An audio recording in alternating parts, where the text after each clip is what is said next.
I went to study abroad in London for about 6 months. And how was that? It was great. Did you pick up an accent while you were there? I did a little bit. Okay, yeah. let's hear some of it.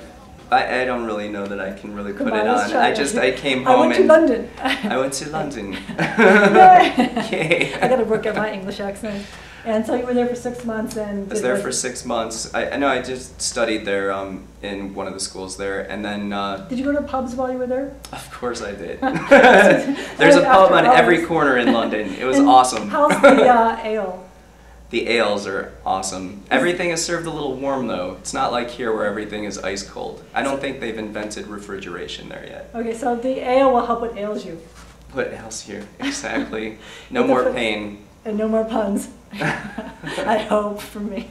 And then, well, while you were there, I'm just curious, is there a big difference between the medical profession there in England as compared to the U.S.? Absolutely. The medicine is socialized in England and in much of Europe. And how does that affect the care? Is the care as good? You're using a judgment kind of saying. It's difficult. In general, people get better health care than they do here, because insurance companies interfere here with what the doctors are and aren't allowed to do. So if you work in an insurance company, you're watching this right now. Shame on you. Oh. And and the other thing is that there's but insurance does some good things. Insurance does some good things, yes. Okay, so and go on. The bad part about the socialized system is that if you're sick, sometimes you're on a long waiting list to be treated. And, you know, for example, there was, for angioplasties or for bypass surgery for heart attacks, there was an 8-year waiting list. And the only way to get yourself to the head of the game was to actually be having a heart attack. Wow. And by the way, I went on YouTube and they have a video there of a hospital in India. Are you aware of this? And they're courting foreign patients because the costs are much lower. And, you know, do you know about that? I was actually approached here in Las Vegas by a man who is trying to recruit patients to go to Russia to have surgery, because he said that the cost of having surgery is 10% of what it is here.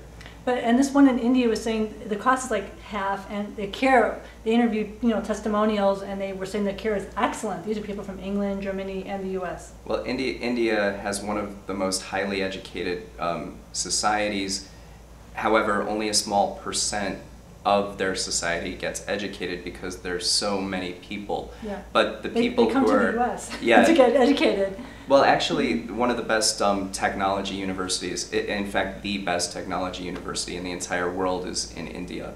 What's it called? I can't remember. Okay. But all of the people who graduate from that school come over and take over the American companies and become huge money makers in our culture. Now, when you say American companies, you mean technological companies, medical, insurance? What are you? I think everything. Everything. Wow. Yeah. But That's there are a lot of Indian doctors here as well. Okay. And you were and talking about awesome.